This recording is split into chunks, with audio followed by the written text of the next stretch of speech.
Hello, and welcome back to another episode of the Adventures in Advising podcast. This is Matt Markin, and we have a special guest host today, and that is Imani Hill. And Imani was the first interview that Bree Harvey and I did for the Emerging Voices podcast, which is a spinoff of this Adventures in Advising podcast. Imani, hello.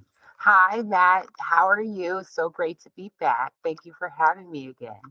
Yeah, and I'm sure you'll go into in terms of how this came about. And I just know you had emailed and said, we got this great idea, this great topic, which is near and dear to my heart, talking about wellness. And who doesn't want to learn more about that and some of the research that's coming out from the amazing work that you all are doing. And I'm just going to turn it over to you because you have some wonderful panelists that you're going to have a great discussion. So Imani, take it away. All right. Thank you so much, Matt, again for having us. So good morning, afternoon, evening, whatever time zone you are in. Again, my name is Imani Hill. I currently serve as the Director of Academic Advising and Retention at Winston-Salem State University, and I'm also a member of the Wellbeing and Advisor Retention Committee, also the Subcommittee of Research. So we have three of our other fellow committee members joining us today, and we're just going to talk about a little of our committee, what we do, our purpose, how we meet as a group, and just further information how you can get involved if you're interested. So I will allow the other panelists to introduce themselves and we'll get started. So I'll begin with Brandon. Hello, my name is Brandon Jones. I'm an academic and pre-health advisor at East Carolina University in Greenville, North Carolina. I have, my pronouns are he, him, his, and I have been an advisor for 3.5 years. My name is Rebecca Helms, and my pronouns are she, her, hers. I am from Troy University down in Southeast Alabama. And I work as an academic advisor for students of multiple majors and levels and such. I've been working in advising for about 9 years. So yeah, and I've been involved with the well-being and advisor retention advising community since about 2020, I think. I go by Chi. I am an academic advisor, and I've been an academic advisor for over 3 years now. I have been part of this team since 2025 fall. Great. Thank you so much, all. And I know I shared my role in institution, but I have also been in advising going on 9 years now, and I have been in higher education for about 10. So I will also, before we begin our questions, I will just read a brief overview of our committee and for more information there. So the Wellbeing and Advisor Retention Advising Community exists to encourage advising professionals to value, model, and discuss well-being and self-care. This community endeavors to decrease burnout and improve retention in the advising field. Well-being is a holistic need for students and advisors alike, and self-care is a way to ensure that both student and advisor needs are met. This community facilitates discussion about well-being and advising, as well as urges administrators and institutions to consider the needs of their advising staff. We are a community that engages in research, explores innovative approaches, and offers support. Now, I will begin with our first question for our panelists. So, why did you choose to join the Advisor Wellbeing and Retention Committee overall, and more specifically, the research area? I could take this one.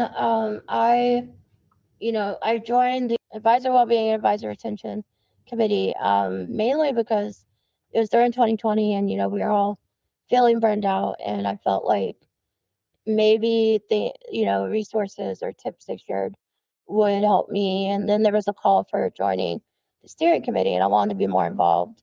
And I really loved everyone on the steering committee. Still love meeting new people and their ideas in regards to advisor well-being.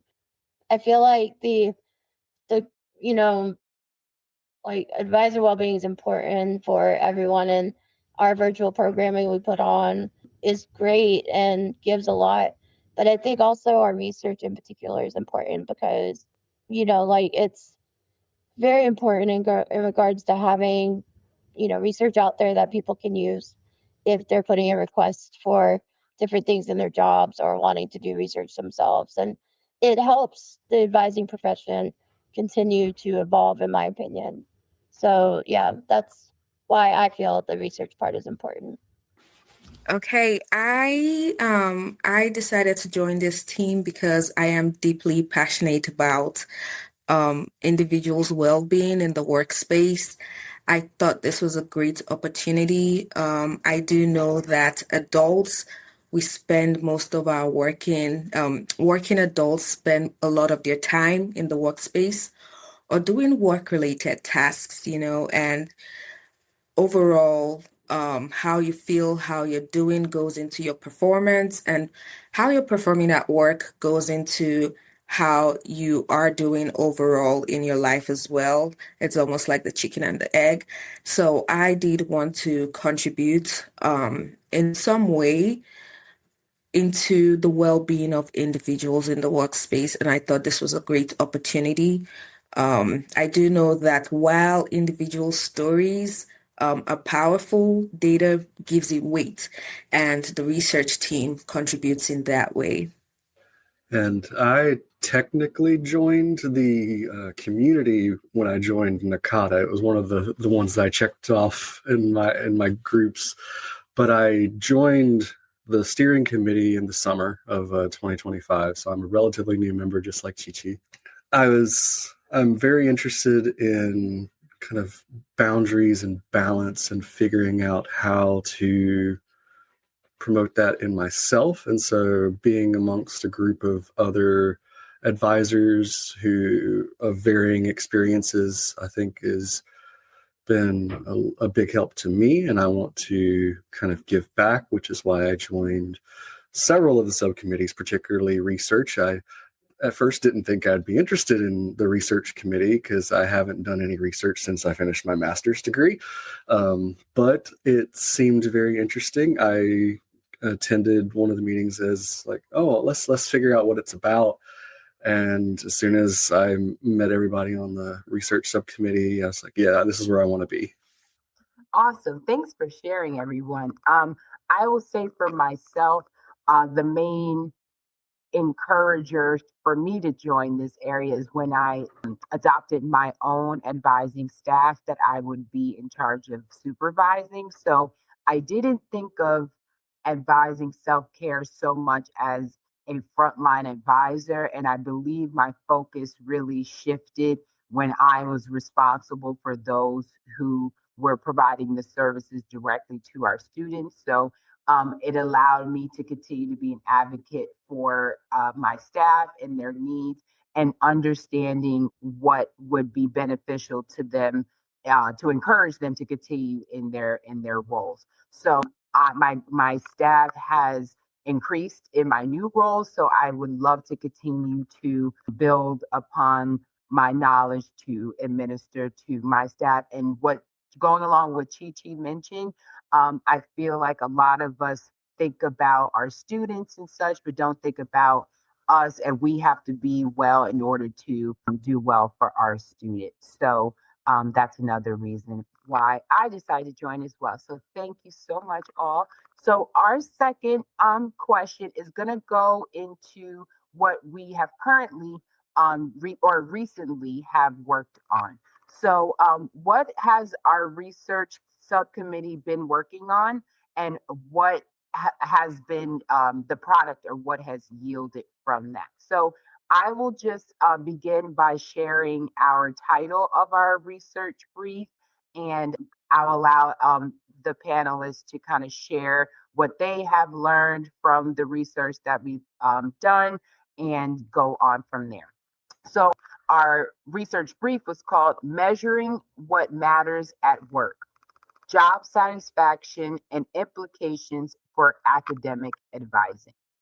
So that is the title of that. And our group essentially gathered articles and other previous research around the topic and discussed implications that we found, different areas for future research, and how it could be applicable to our work on the day to day. So I'll allow our other panelists to kind of share their experience or what they've learned from the research brief that we have recently created.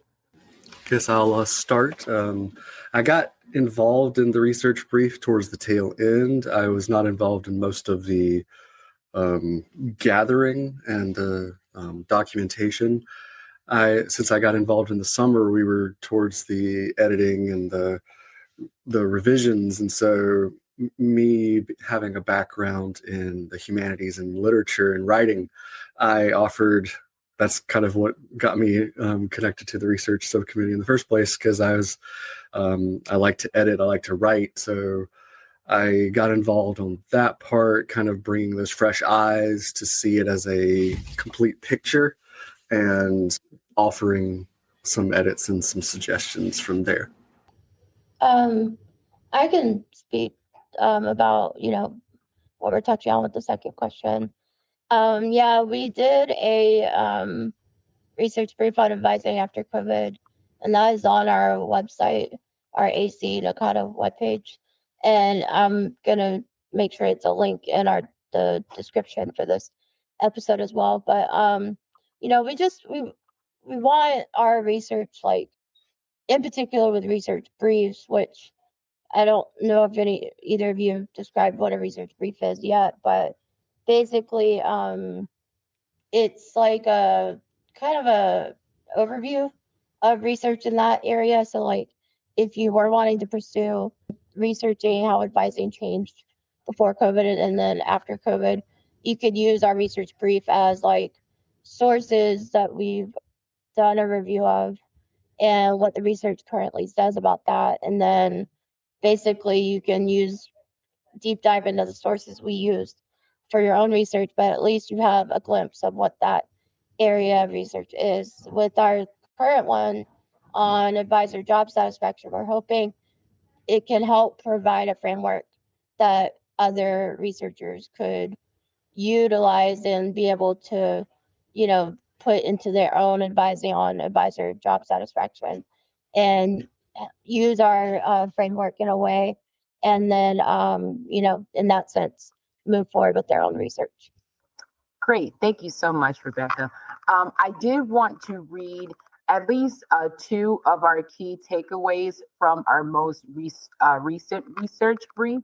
So one is job satisfaction is a complex topic that relates to many aspects of an individual's work experience, including but not limited to duties, administration, compensation, workplace stress, sense of purpose, opportunities for advancement, and workload. That's the first one. And the second, evaluating job satisfaction within the field of academic advising can serve as a key metric in better understanding academic advisor turnover and retention. All right, so we're going to flow into our next question. How do we take care of ourselves? So we clearly joined this community and committee because we are very dedicated and focused on our care. So let's talk about some things that we do to take care of ourselves. So, for me, I will say taking care of myself starts with recognizing that advising is tasking, right? It can be draining. A lot is expected from us. We have to deal with the stress from students, institutional pressure. I know a lot of us know that. And then constant change. A lot is changing. So, for me, what I try to do is I set boundaries.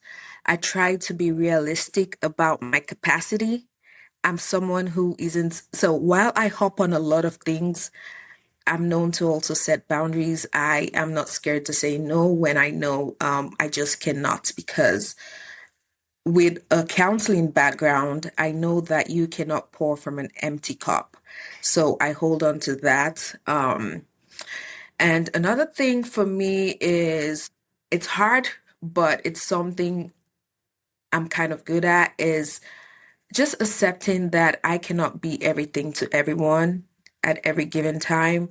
So those go hand in hand. I'm also very intentional about community in and out of the workplace. I try to have at least one person I trust who I can have conversations with within the workspace. And outside of the workspace, I try to build community because I know that I am more than my job, right? So I try to build community. That's one great one for me. And sometimes when I struggle, I then go back to define purpose. Why did I join this in the first place? Why am I an academic advisor? I try to pull out from my why because it kind of encourages me to keep going. Because sometimes you do not want to keep going. I do not want to keep going sometimes, but I have to remember my why, which is caring for the students. We all were college students. I know what it's like to be in college.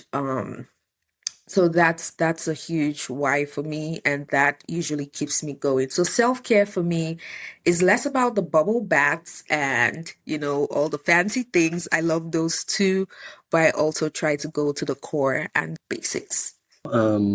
First and foremost, I try to spend as much time as I can with my spouse at home. I try to leave work at work. Something I learned during the pandemic, even though I wasn't in an advising role at the time, it was very symbolic almost that whenever I would shut my laptop from working from home, that would be it for the day, and I wouldn't open that again until the next day. So I had some pretty good boundaries. Definitely being in advising is very different than the position I was in before. So I definitely lean back on my why as well. If I'm feeling any struggles, I'm first and foremost here to help people, here to help students, and that's why I wanted to be in advising. And so other things that I do to kind of balance my life out is that I enjoy traveling, not necessarily long distance traveling, but kind of day trips to different places, typically centering around food, because I do enjoy eating and cooking and all of that stuff. So it definitely it's therapeutic to me to cook and to enjoy the food that I've made. That's kind of some of the things, in addition to like watching movies and playing video games and doing kind of the typical millennial thing. I could go next. I'm gonna echo a lot of what the others have said, but I'll just give it, in my own words that like definitely stepping away from work. I was guilty of like answering emails on the weekend because I'm like, well, if I get it done now, that's less on Monday, which is not, it's not accurate because there's going to be something else on Monday that will come in over the weekend that I didn't get to. And it's just, there's always something. So turning off work is definitely important. Sometimes we may be in that sticky situation where like, I also teach for the same university. So like I can't turn off my email because students may email me over the weekend about assignments. But I do really try to filter out and not look at emails that I see from the subject are not advising related, or I try to look at the ones that are class related only. And I tell them to put in the subject, class. So that way it's not an advising question. I did take off that little, I have an iPhone, so I took off that little number. I forget the name of it, but it's like the little number that shows up on your front screen of like how many notifications or unread emails you have. I took that off completely. So I'm not just trying to go in and clear those so that number's not there anymore. That really helped me not habitually go into my email a lot. Turning off my brain when I'm off work helps a lot. If I'm not like grading or doing anything with my classes, turning off my brain completely, like just doing fun things. Like I play, my friends and my husband and I play board games. So we meet up and play board games, and I try not to have my iPad up while grade at the same time. Sometimes I do, but I try not to. I try to turn everything off so I could just enjoy the moment, going on trips, traveling. Because like Chi Chi said, like you can't pour from an empty cup. If you're not taking care of yourself, you can't take care of your students or your family or anything. So if you are getting to that point of being burned out, there are options. Consider talking to your supervisor or talking to HR or talking to maybe a doctor or medical professional that you see or counselor. Just see what options are out there to try to help you stay retained, but also help with your own health and well-being.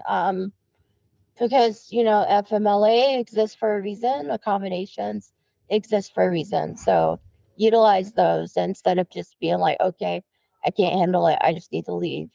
If you like advising students and you like advising students, try your best to stay in is what I would suggest. Like Brandon and Chi have both said, like, what is your why? Why are you in the field?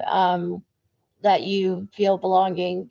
Belonging is another one. Like, find some kind of belonging. If you have other people on campus that you can turn to and visit, and that can be just uplifting, do that. If you don't, I work at a satellite campus, so it's like just me and my supervisor, our advisors. So like I reached out through NACADA to find belonging and community, being in this AC and other ACs or committees or whatever. So I found my community and belonging that helped me stay through NACADA. But whatever helps you stay, I would strongly suggest that you do that.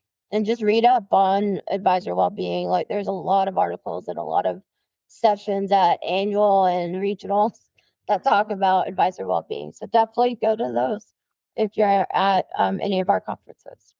But yeah, that's my take. Thanks so much, Becky. I would say my top two that I have encouraged everyone that I know, from colleagues to my staff. Number one, take your lunch break, whether that is 30 minutes, 45 minutes, an hour. I am very strict when it comes to my lunch time and my lunch hour.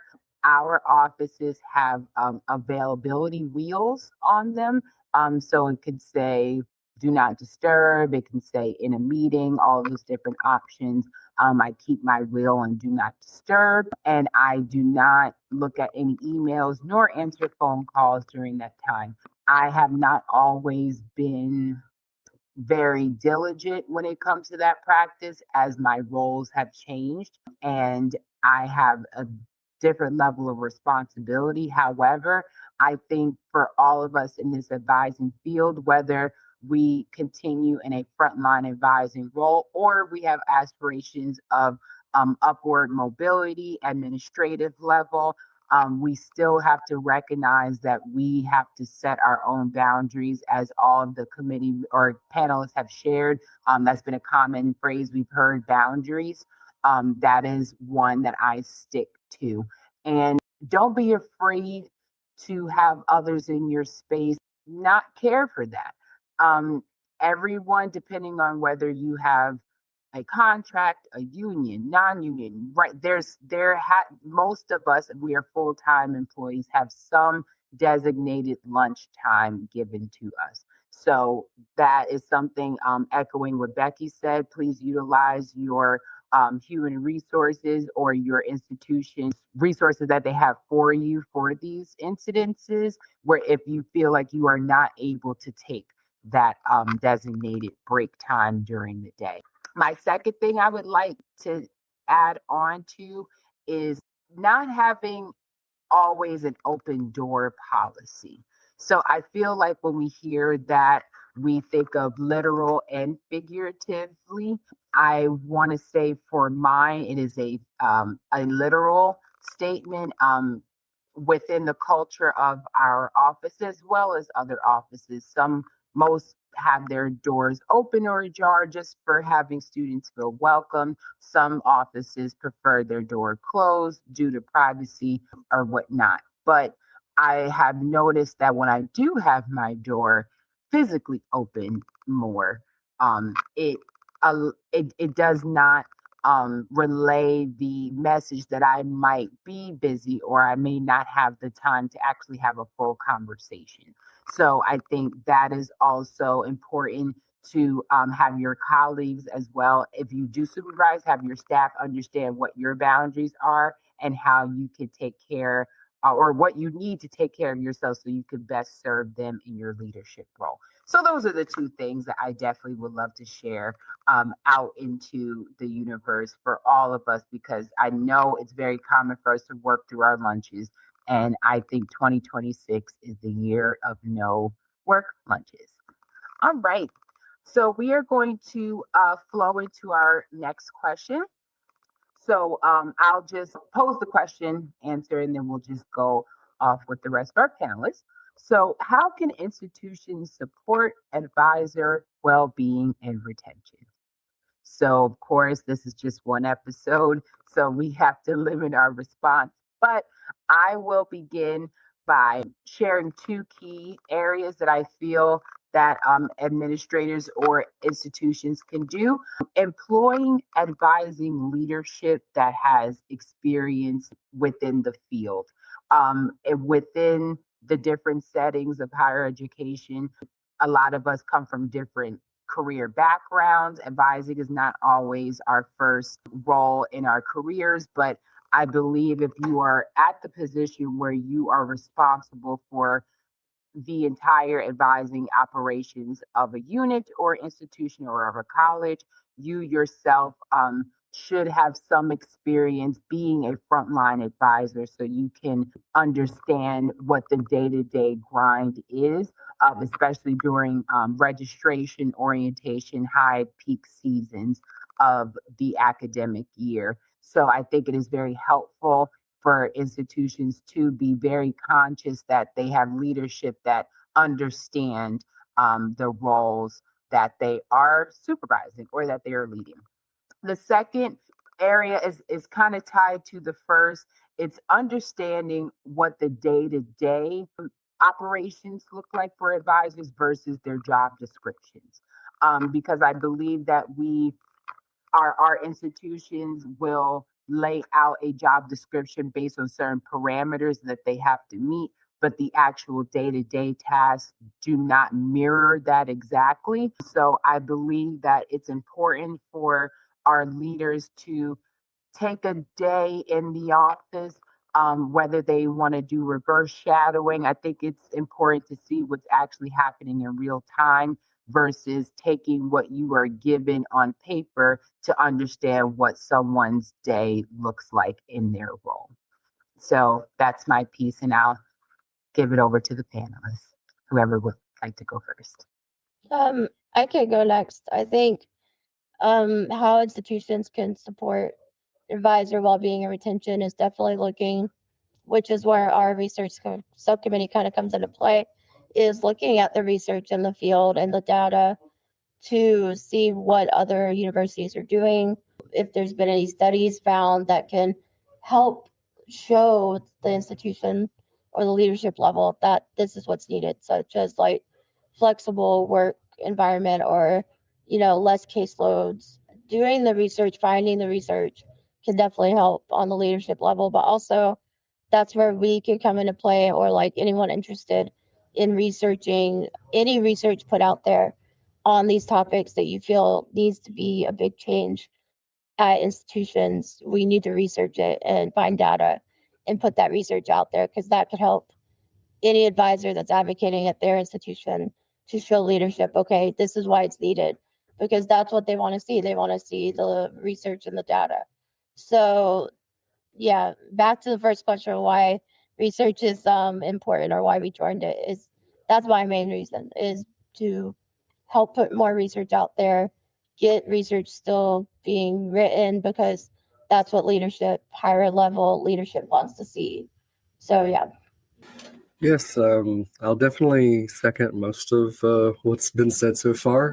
Definitely what Imani said at the beginning, with people in the administrative levels of advising, kind of controlling what we are in control of what we do, coming from an advising background, because I would at least hope that they have that kind of either that research background, like what Becky said, knowing what's been happening, knowing what's in the field kind of in general, but also doing what Imani said too, was shadowing us, kind of coming in during different parts of the year to see what our job, our day-to-day is like, rather than how we are on paper, because we all know in every situation that someone on paper and someone in person can be two very different things. I think institutions can promote, especially with advising, access to things like NACADA and going to conferences, so that they don't necessarily have to be all in-house, because sometimes I know, especially right now, funding may be an issue with some universities, but if they're at least able to, some advising director or something, can they share what NACADA is doing or encourage the use of being a member of NACADA or any other organization as well, just to kind of have where the advisors have access to people and to resources outside of the university, outside of what it's like here, so that one, we're able to get these ideas and share these ideas with each other, but and kind of bring them back to the university, so that we're all not reinventing the wheel each time we're trying to do some new thing. Perfect.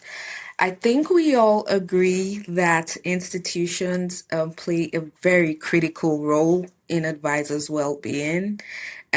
We all agree that it goes far beyond the wellness emails or the one-off initiatives, right?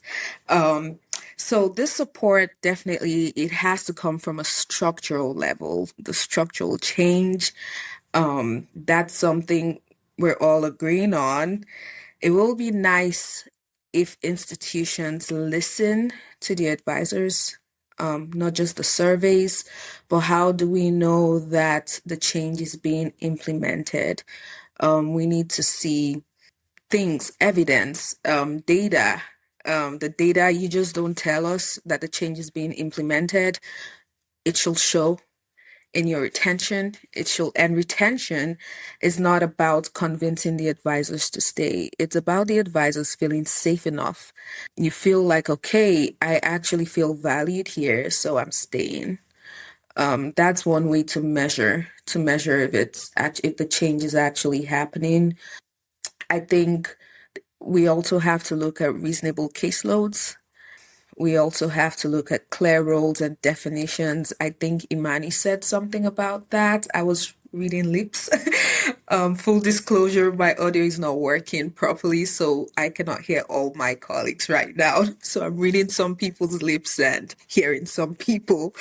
And then we need equitable compensation, the money, because our work is constantly changing.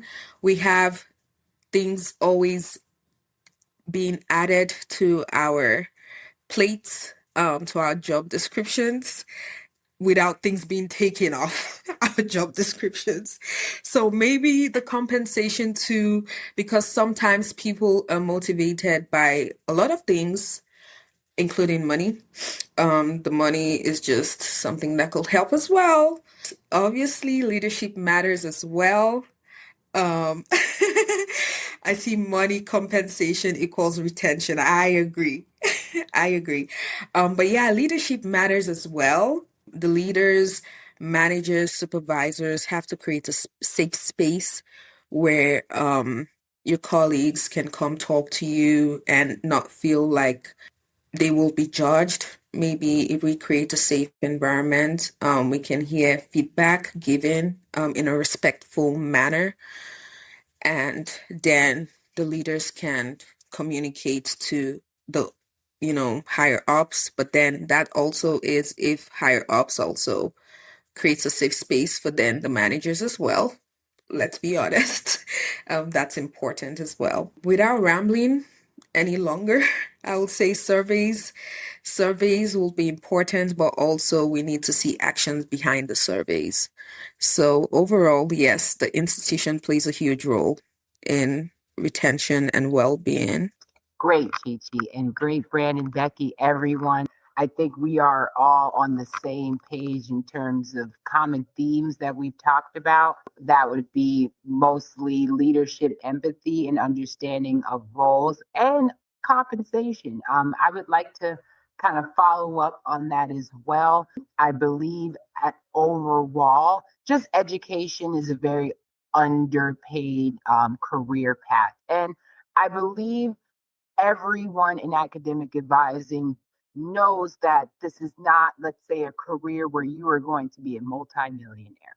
That is not why we're in this field.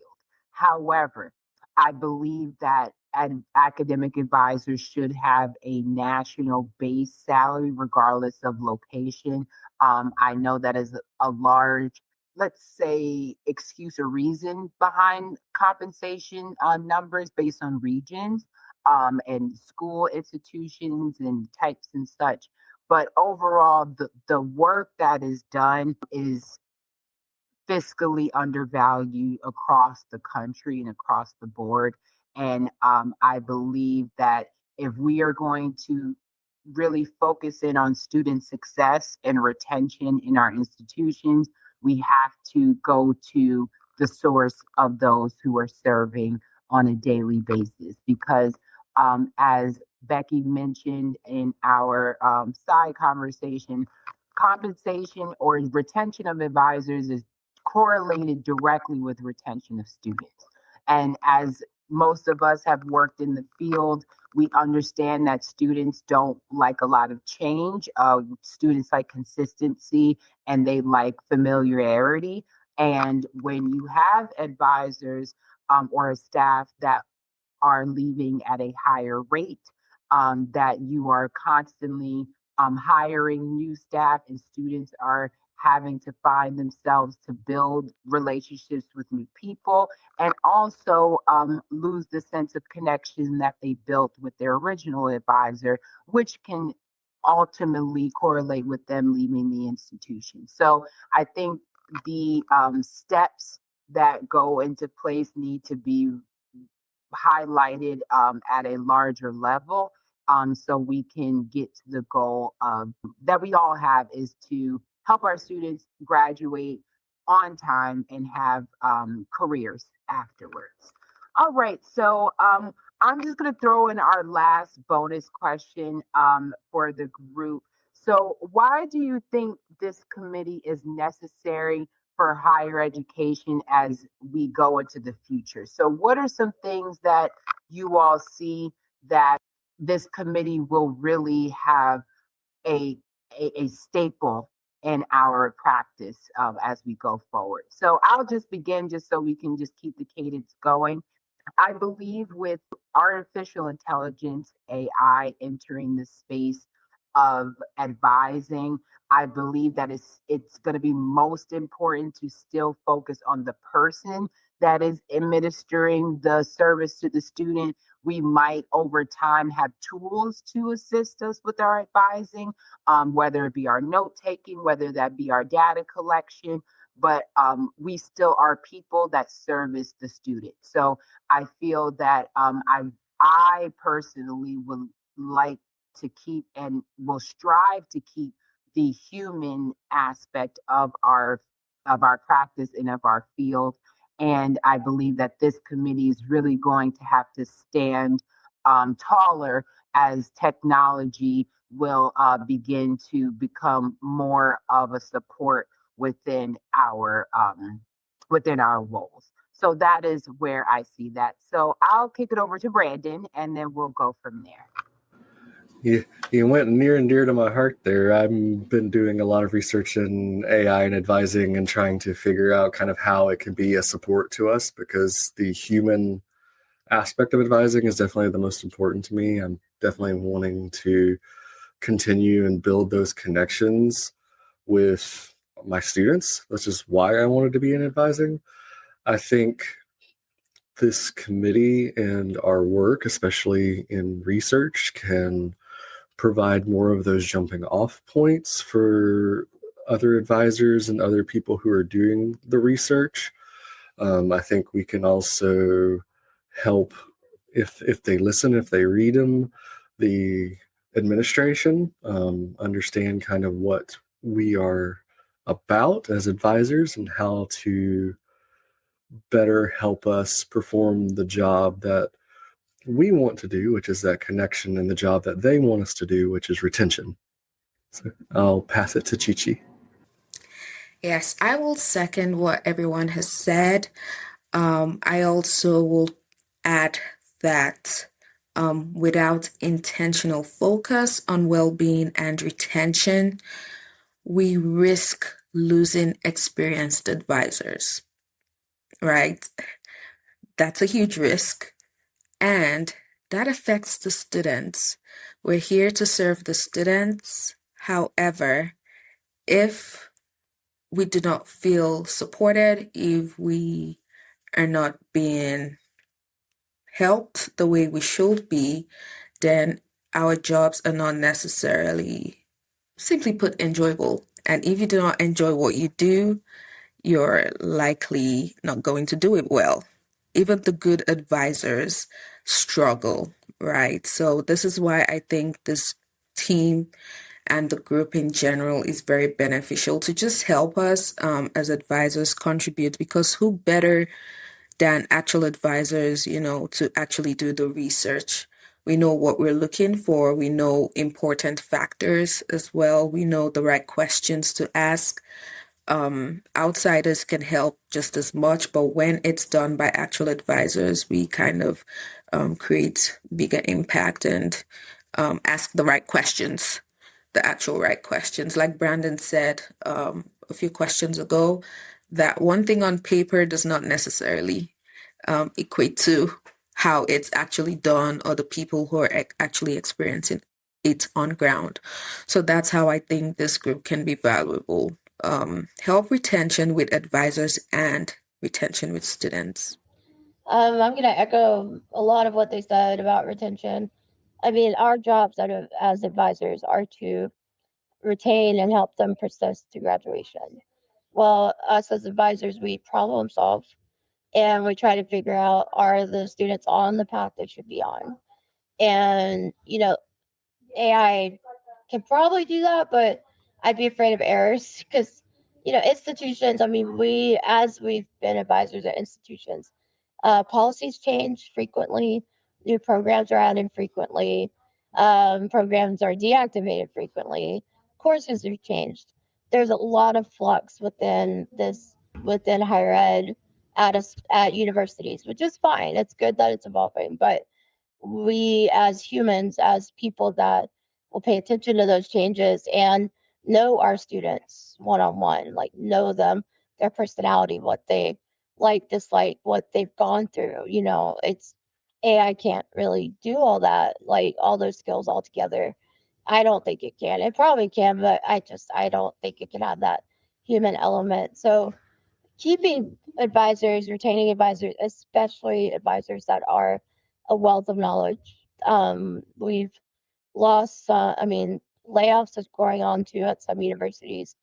And I know we've lost wealth of knowledge in our records department and people they laid off because they've been here for like over 10, 20 years. I mean, I would say for institutions, if you have to look at layoffs, try to prioritize which people are like wealths of knowledge and which ones are not as may have a different like job within the university that's not so student facing, because I mean the purpose of a university staying alive or staying open is students persisting and graduating. So retaining advisors is so important. There's also movement to leave the field. There's a whole Facebook group with like a ton of people in it of just people leaving higher education and going to corporate or tech or nonprofits, taking these skills with them. So this is really why I think this committee, this advising community is so important. And looking forward, I mean, relevance of higher education, there's the whole conversation out there of like 4-year degrees, are they still relevant, or should we do more technical and workforce based, certifications? Well, we know from our own experience in higher ed and going through a bachelor's, master's degrees and such, why these degrees are important, but we have to convey that to the students. We as advisors are on the front line to be able to do that. Admissions gets them in the door, but we keep them in the room. So it's just advisors are so important in higher ed. And I emphasize to everyone at every level how important advisors are, and just consider investing into your advising teams. If you're in leadership, definitely find ways to invest in them, whether it be offering flexible work or pay raises or caseload like minimums or maximums, so like you're not burning out your advisors. There's just so much I could speak to this, but that's my whole like rambling. Thank you so much, Becky. Thank you all for your time and sharing your all's insight and opinions on these various areas that we covered. Again, I'm very grateful for this platform and us having the space to share what we do and what we're passionate about. So to conclude our podcast or our episode, we're going to have Becky share just some information about our community or our committee and how you can get involved. Yeah, so I don't know if I really touched on this, but I'm the AC chair for the Wellbeing and Advisor Retention AC. So I just want to share, if you're interested in getting involved in any level anyway, and a lot of these options I'm going to speak to have various time commitments. So like if you don't have a whole lot of time, but you want to do something, for the, well-being of advisors, you can still have a role. So you can join our steering committee meetings. We meet monthly, and then we have subcommittees. So if you're interested in like social media posting or our newsletter, contributing to our newsletter, or the research subcommittee like us, or programming, you're welcome to join those subcommittees, and they meet. And we also have book club and regional liaisons that are optional. You can email me, and I'll make sure my email's in the episode description. Another lower involvement way of getting involved is you can sign up as a proposal reviewer. That's open right now. And if you put health and well-being track as your preference to review, you'll be, sent those sessions, those proposals to review. So any comments or any review you do will be sent to me next, and that'll help me, decide which ones make it as sessions in annual conference.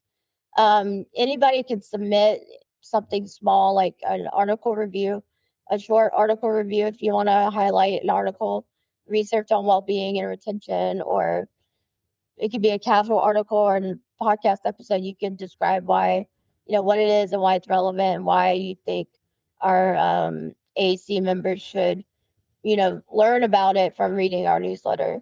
You can submit it, just email me for that. I can let you know how you can do that. You can join in on any discussion or any, stay updated on our updates like programming, or sending our newsletter out by joining our Facebook group, LinkedIn group, Pinterest board, or our NACADA forum. Again, you can utilize it for discussion too. So if you have questions about well-being or implementing something at your job, in your role, you can definitely pose a question. And trust me, I've seen people post questions and they get like 10 to 12 answers like within 5-10 minutes. So definitely, if you need advice, post on there and join our communities. But you can also set well-being and advisor retention AC as one of your 4 ACs in your profile. And that means you'll be getting like our official emails through executive office. Like if you don't want to join any of the social media stuff, when we send out the newsletter or any updates, that way you'll get that email from executive office. But we'd love to have you in any capacity. And it was so great talking with all of you about research and well-being and advisor retention. It's all so important, and I really appreciate having the opportunity to, speak on this podcast. So thank you.